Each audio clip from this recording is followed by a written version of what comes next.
ఇవే ఇవే జీవన తరంగాలు, ఇవే ఇవే జీవన తరంగాలు, జీవన తరంగాలు. సారీ, నేను మీతోనే ముందుగా మాట్లాడాల్సింది, కానీ కీర్తితో చనువు ఉండటం వల్ల తనకే చెప్పాను. అందులో తప్పేం లేదు. కూతురు పెళ్లి తల్లిగా నా బాధ్యత అనిపించింది. వెతుక్కుంటూ వచ్చే సంబంధం ఎటువైపు నుంచైనా రావచ్చు. ఇక్కడ స్వయంగా పెళ్లి కూతురు నుంచి సమాచారం అందింది. సంతోషం. కీర్తితో మాట్లాడుతుంటే నాకు చాలా సంతోషంగా అనిపించింది. వయసుకు మించిన తెలివుంది, అన్నీ అర్థం చేసుకోగలదు. అలాంటి కూతురికి తల్లిగా మీరదృష్టవంతుడు. పెళ్లి కావాల్సింది పిల్లకి. తనకన్నీ తెలిస్తే మంచిదేగా. మనల్ని వెతుక్కుంటూ వచ్చిన సంబంధమని, మా కుటుంబ పరిస్థితుల గురించి కూడా ఎట్టి పరిస్థితుల్లో అబద్ధం చెప్పకు, ఉన్నవి ఉన్నట్టు చెప్పిరా అని పంపించింది. పెళ్ళంటే నిండు నూరేళ్ల పంటమ్మా. నిజం మాట్లాడుకుంటేనే ఇరు కుటుంబాలకే సుఖం. చెప్పండి.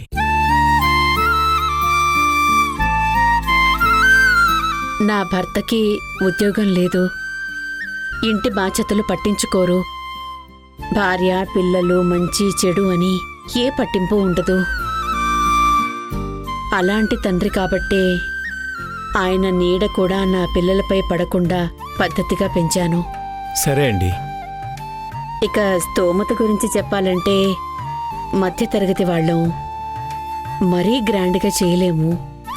అలా అని తూతు మంత్రంగా చేసి చేతులు దులుపుకోలేము. ఉన్నది ఒక్కతే కూతురు. ఆ అబ్బాయి బాగా చదువుకున్నాడు, మంచి జాబ్లో ఉన్నాడు. అందుకు తగ్గట్టుగా మాకున్నంతలో పెళ్లి చేస్తాము. ఆ మాత్రం సేవింగ్స్ ఉన్నాయి. ఆ డబ్బు సరిపోకపోతే అవసరం మేరకు అప్పు చేస్తాను. నాకింకా చాలా సర్వీస్ ఉంది, ఓపిక ఉంది. ఆ అప్పు తీరుస్తాను. సరేనండి. కొడుకు ప్రేమ పెళ్లి చేసుకున్నాడు, వేరే కమ్యూనిటీ అమ్మాయి. మేవెప్పుడూ అభ్యంతరం పెట్టలేదు. విడిగా ఉంటున్నాడనే బెంగ తప్పితే ఇబ్బంది ఏమీ లేదు. వాడి సంసారాన్ని వాడు బాగానే చూసుకుంటున్నాడు. నా చెల్లెలు దేవిక, తను లవ్ మ్యారేజ్ చేసుకుంది. ఇన్కమ్ ట్యాక్స్ డిపార్ట్మెంట్లో అసిస్టెంట్ కమిషనర్గా రీసెంట్గా ఛార్జ్ తీసుకుంది.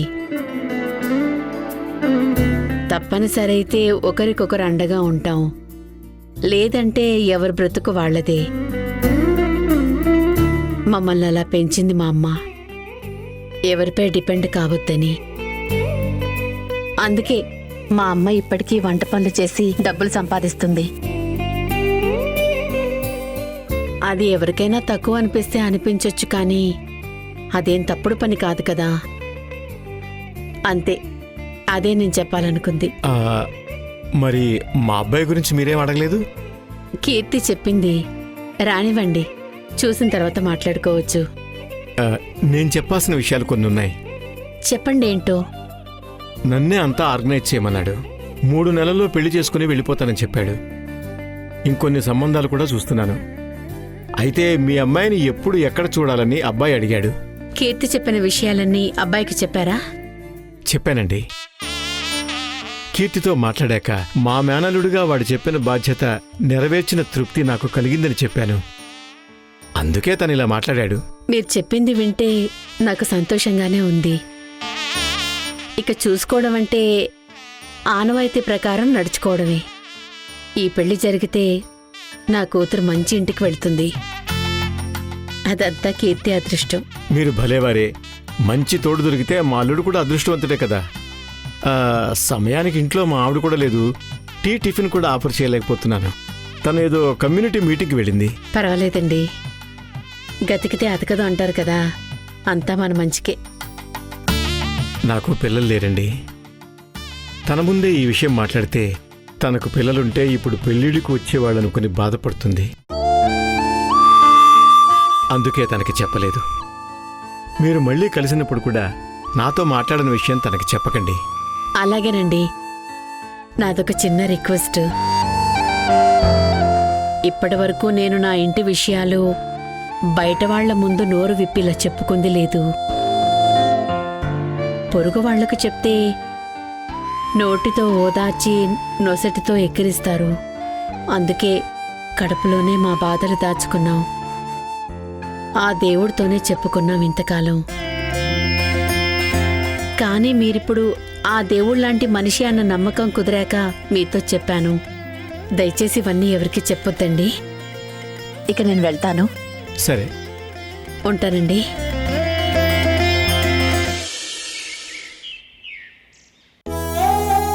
నా భార్యకు సుధకు పిండ ప్రదానం చేశాను. గంగానదిలో పితృదేవతలకు తర్పణం వదిలానమ్మా. నన్ను వదిలి వెళ్ళిన వారి ఆత్మకు శాంతి కలగాలని ప్రార్థించాను. ఇక నేను నాతో ఉన్న వాళ్ళ జీవితాన్ని నిలబెట్టేందుకే ఆలోచించాలమ్మా. మీకు 7 పదులు దాటుంటాయా మాస్టారు? అవునమ్మా. ఈ వయసులో కూడా ఏదో చేయాలన్న ఆశ బలంగా కనిపిస్తుంది. నా కూతురు సుధ వెళ్ళిపోయాక జీవితమే వ్యర్థమనిపించింది. తను మోసం చేసింది, చివరికి తనే మోసపోయింది. నువ్వొచ్చి నాలో కొత్త ఉత్సాహాన్ని నింపావు. రమ్యను బాగా చూసుకోవాలని ఇప్పుడు నా మనసు పరితపిస్తోందమ్మా. రమ్య నాకు తోడుగా వచ్చాక నా లైఫ్లోకి కొత్త ఎనర్జీ వచ్చినట్టు అనిపించింది మాస్టారు.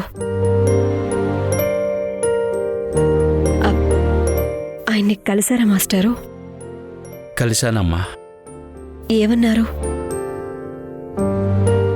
నన్ను చూడగానే ఏమనిపించిందో ఏమో, కూర్చోబెట్టి మాట్లాడాడు. నా కుటుంబ వివరాలన్నీ అడిగి తెలుసుకున్నాడు. 2 రోజులు తనతో పాటు ఢిల్లీలో ఉంచుకొని మొత్తం ఢిల్లీ అంతా తిప్పి చూపించాడు. వచ్చేటప్పుడు కూడా ట్రైన్ వరకు వచ్చి ఎక్కించి మరీ వెళ్ళాడు. అలాంటివన్నీ బానే చేస్తారు. ఆ మాత్రం సంస్కారం ఉంది. కానీ నీ మీద చాలా గౌరవం ఉందమ్మా అతనికి. తను అమ్మ అక్కలతోనే ఉంటుందా, ఎలా ఉంది అని నీ గురించి అడిగాడమ్మా. అన్నీ అడిగి ఏం ప్రయోజనం మాస్టారు? నాకు ఒక్క ఫోన్ కాల్ కూడా చేయడం లేదు.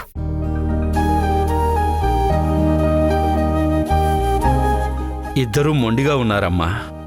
నేనొకసారి కాల్ ట్రై చేశాను కదా, కాల్ లిఫ్ట్ చేయలేదు. ఆయనే అవాయిడ్ చేశారు. అదే ఎందుకని? నువ్విక్కడికి ట్రాన్స్ఫర్ చేయించుకుని వెళ్తున్న విషయం తనకి చెప్పలేదా? అని ఆయనే చెప్పారా మీకు? ఆ, నేను ఆయనకి తెలియకుండా ట్రాన్స్ఫర్కి ట్రై చేశాను. వచ్చాక ఆయనకి తెలిసింది. చెప్పకుండా చేసినందుకు బాధపడి ఉంటాడు. ఆ రోజు ఎలా రియాక్ట్ అయ్యాడు? ఆ రోజు సాయంత్రం త్వరగా ఇంటికొచ్చారు. వచ్చి నా మీద కోప్పడ్డారు. నాకు చెప్పకుండా ట్రాన్స్ఫర్ ఎందుకు తీసుకున్నావు, క్యాన్సిల్ చేసుకో అన్నారు. కుదరదు అన్నాను. నన్ను చూసి నవ్వి, నీకదే మంచిదనిపిస్తే okay fine, that's your choice అన్నారు. అసిస్టెంట్స్ కావాలంటే అడుగు అని వెళ్ళిపోయారు. చూడమ్మా, భార్యాభర్తలన్నాక ఒకరి కోసం ఒకరు కాస్తైనా సమయం కేటాయించుకోవాలి కదా. మీ ఇద్దరూ పెద్ద ఉద్యోగాల్లో అధికారులుగా ఉన్నారు. ఈ అధికారం వాళ్లలోకి దేవుడు పూనిన మనిషిలా చేస్తుంది. అంతేకాని ఆ హోదానే దగ్గర చేసింది, ఆ హోదానే దూరం చేసింది. అందుకు మీ ఇద్దరూ కారణమేనమ్మా. అందుకే నేనొచ్చేటప్పుడు అతనికి చెప్పాను, ఫోన్ చేసి మాట్లాడమని. తను ఫోన్ చేస్తాడు, నువ్వు మాట్లాడు.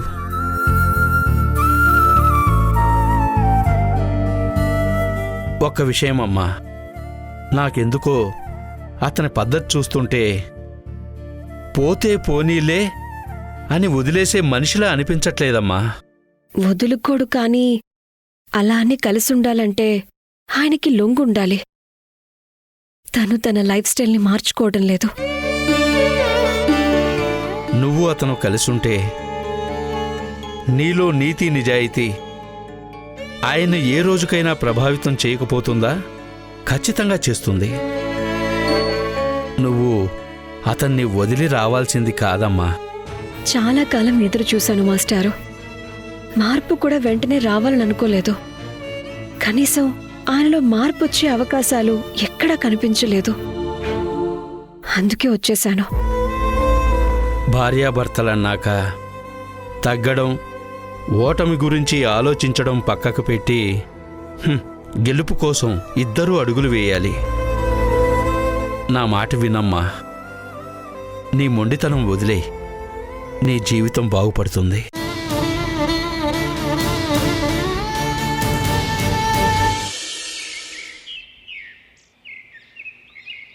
మిట్ట మధ్యాహ్నం బాగా వేడిగా ఉందని చల్లగా ఒక పెగ్గు విస్కీ తాగి ఒక చికెన్ లెగ్ పీస్ తిని సోఫా మీద పడుకున్నాను.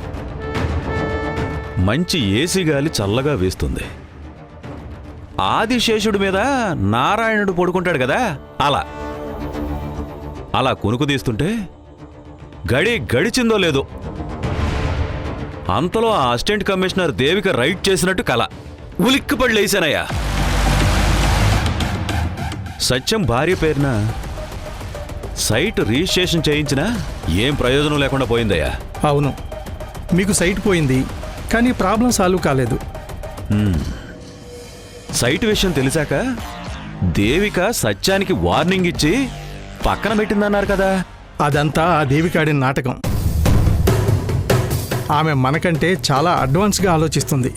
కొన్ని రోజులు ఒకరంటే ఒకరు పడనట్టు యాక్ట్ చేశారు. తను చేసే ప్రతి ఇన్వెస్టిగేషన్లోనూ దేవికకి సత్యం ఇంటర్నల్గా తోడున్నాడు. ఓ, అయితే ప్రమాదం అంటారా? అంత నెమ్మదిగా అంటారేంటండి, చాలా డేంజర్. మీరంటే దేవికకి సత్యానికి ఇద్దరికీ పడదు. ఆ సైట్ విషయంలో సత్యాన్ని చాలా ఇబ్బంది పెట్టారు. మీరంటే తను చాలా కోపంగా ఉన్నాడు. అందుకే దేవిక ఇంత చెప్తే తను ఇంత ఇన్వెస్టిగేషన్ చేస్తున్నాడు. మీ కేసు ఫుల్ కాన్సన్ట్రేషన్ పెట్టి వర్క్ చేస్తున్నాడు. దేవిక ట్రాప్లో చిక్కుకుని ఆమె బెడద తొలగించుకోవాలని తొందరపడి స్టెప్ తీసుకున్నాను. సత్యంకు చెక్కు పెట్టాలని తన భార్యకి సైట్ ఇస్తే చివరికి నేనే ఇరుక్కున్నాను. ఏం చేయాలి? వీళ్ళిద్దరూ కలిసి ఉంటే ఎప్పటికైనా ప్రమాదమేనయ్యా. ఈ ప్రమాదం నుంచి ఎలా బయటపడేది? ఎలా ఎలా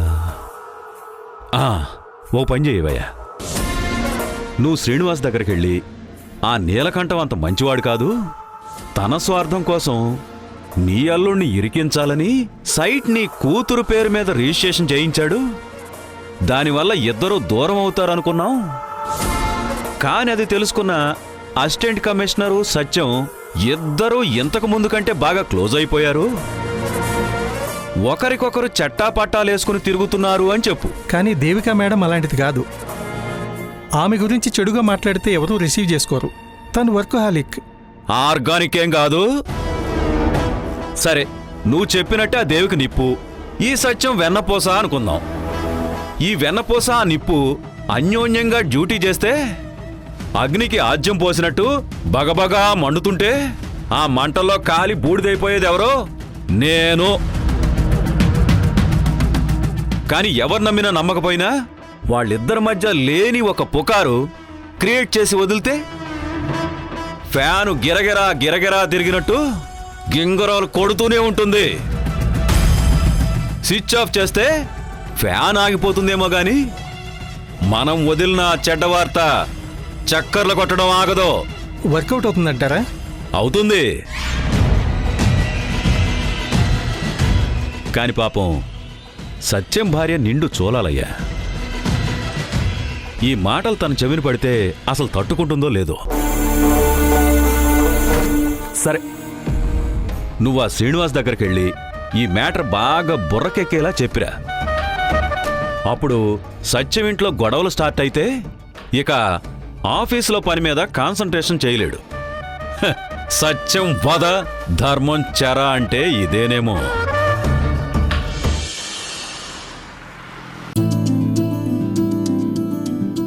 ఆ అబ్బాయి పెళ్లి కోసం 3 నెలలు సెలవుపై వస్తున్నాడంట. ఆ లోపు లెక్చరర్ ప్రమోద్ గారు ఒక 15 నుంచి 20 సంబంధాలను చూసి పెడతారు.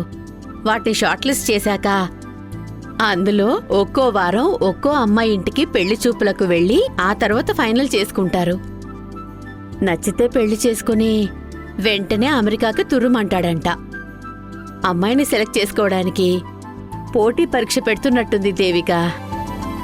ఎందుకో ఈ సంబంధం మన కీర్తికి కరెక్టేనా అనిపిస్తోంది. Perfect, well and good, organised. ఏం ఆర్గనైజ్డో ఏమో. బట్టల షాపులో షోకేజ్లో బొమ్మలాగా నా కూతుర్ని ప్రదర్శనకు పెట్టడం ఎందుకో నాకు నచ్చడం లేదు. అందులో అంత తప్పే ఉందక్కా. సంవత్సరం పాటు కట్టే చీర కోసమే మనం ఎన్నో చూశాక ఫైనల్గా ఒకటి తీసుకుంటాం. అలాంటిది జీవితాంతం కట్టుకొని భరించాల్సినప్పుడు ఆ మాత్రం చూసుకోవడంలో తప్పులేదులే. అదే ఇక్కడి సంబంధం అయితే చూసి వెళ్ళాక కూడా ఏది తేల్చరు. ఆలోపు ఇంకో మంచి సంబంధం వస్తుందేమోనని నాంచి చంపుతారు. దానికంటే అమెరికా పెళ్ళికొడుకే బెటర్. లైఫ్ పార్ట్నర్ కోసం ఫాలో అవుతున్న పాలసీయే బెటర్ అనిపిస్తుంది. అమ్మాయిలో బెటర్ క్వాలిటీ ఐడెంటిఫై చేయడానికి వాళ్ళ దగ్గర ఏమన్నా పారామీటర్స్ ఉన్నాయా? అయినా అమ్మాయి అంటే ఏమైనా వస్తువా? పెళ్ళంటే వ్యాపారమా? కాదు కదా. వ్యాపారం కాకపోతే ఇంకేంటక్కా? పెళ్ళనేది ఒక ఎమోషనల్ బాండింగ్. కరెక్టే. మరి నీ పెళ్లిలో ఆ ఎమోషనల్ బాండింగ్ ఉందా? లేదు కదా. పేదరికం, ఒక మొగుడు కావాలి. అమ్మకి ఎక్కువ ఖర్చు కాకుండా మనకు తగినంతలో చూసుకోవటం, మనలో మనకి ఉన్నంతలో సర్దుకుపోవటం. కానీ అదే బయట వాళ్లకు అది లో బడ్జెట్ మ్యారేజ్. నీది లవ్ మ్యారేజ్ కాబట్టి అరేంజ్డ్ మ్యారేజ్ని వ్యాపారం అంటున్నావు. ప్రేమ పెళ్లిలోనూ ఇలాంటి లెక్కలుంటాయి. బయటికి చెప్పుకోరంతే. నేను కూడా అబ్బాయితో ఉంటే లైఫ్ బాగా సెటిల్ అవుతుందా లేదా అని చూసుకున్నాను. That is also business bonding. కాకపోతే లవ్ మ్యారేజ్లో ఎమోషనల్ డామినేషన్ ఎక్కువ, అరేంజ్డ్ మ్యారేజ్లో కట్న కానుకల డామినేషన్ ఎక్కువ. అంతే అంటావా? అన్ని సంబంధాలు కమర్షియలైజ్ అయిపోయాయి. ఇక ఇప్పుడు వెతుక్కోవాల్సింది ఎమోషన్ కాదు, క్వాలిటీ. అయినా కీర్తికి ఆ సంబంధం కరెక్ట్ కాదు అని ఎలా చెప్పగలవు? అబ్బాయి ఎంఎస్ చేశాడు, బాగా చదువుకున్నాడు, మంచి జాబ్ చేస్తున్నాడు, అమెరికాలో స్థిరపడ్డాడు. ఇంతకంటే ఇంకేం కావాలక్కా?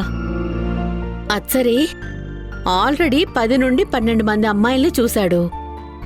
ఆ పోటీలో నా కూతుర్ని కూడా నిలబెట్టి పరీక్షలు రాశాక రిజల్ట్స్ కోసం ఎదురు చూసినట్టు చూడడం నాకెందుకో నచ్చడం లేదు. పాస్ అయితే సంతోషం, గెలిచినట్టు.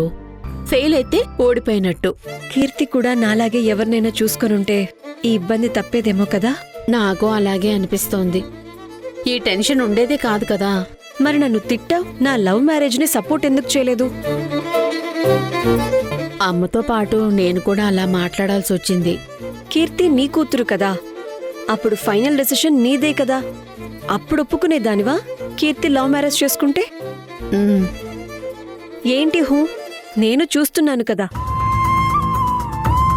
నేను పెళ్లి చేసుకుని వెళ్ళాక నువ్వు అప్సెట్ అయ్యావు.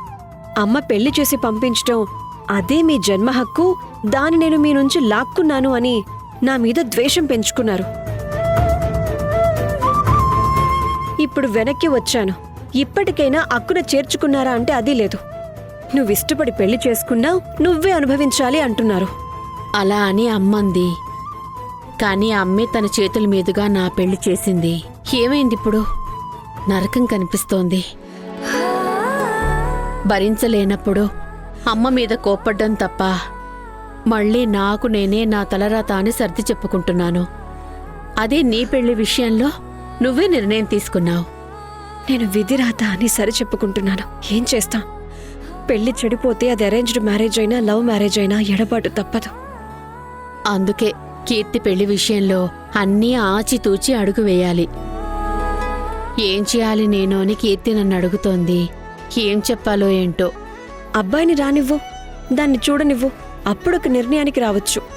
కానీ మనిషి మంచోడా కాదా అని నిర్ణయానికి రావడానికి ఏ పరిమాణాలు లేవు, ఏ పుస్తకాలు లేవు. ఎలానే అతడు కీర్తికి కరెక్ట్ జోడేనో కాదో తెలుసుకునేది. కట్టుబాట్లకు తల వంచి తప్పనిసరి భర్తను భరిస్తున్న దానివి నువ్వు.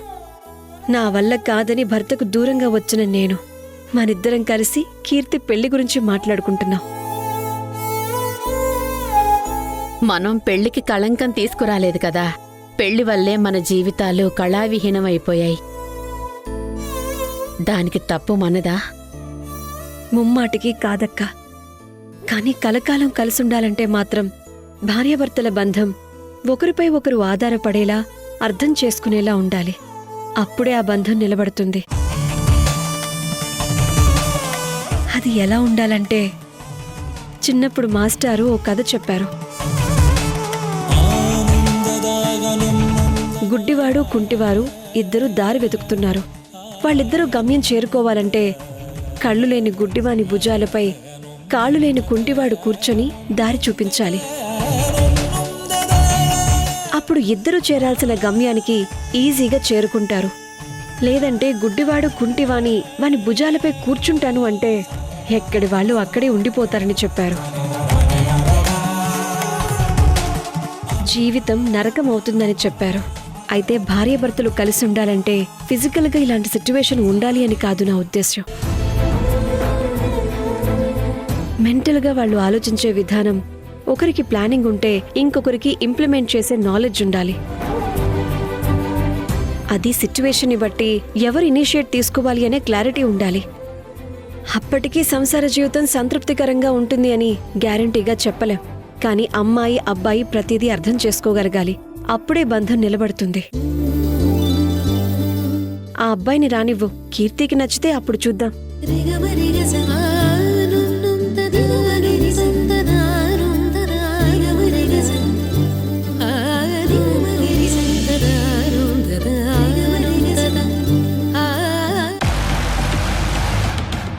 మా నాన్నని కలవమని చెప్పారంట. ఆయన రారు. రమ్మని చెప్పింది నీలకంఠం. ఏయ్! నువ్వు 10 మందిని పంపిస్తే నేను 20 మందిని వెనకేసుకొస్తా. దాదాగిరి వద్దనే ఒక్కడనే వచ్చా.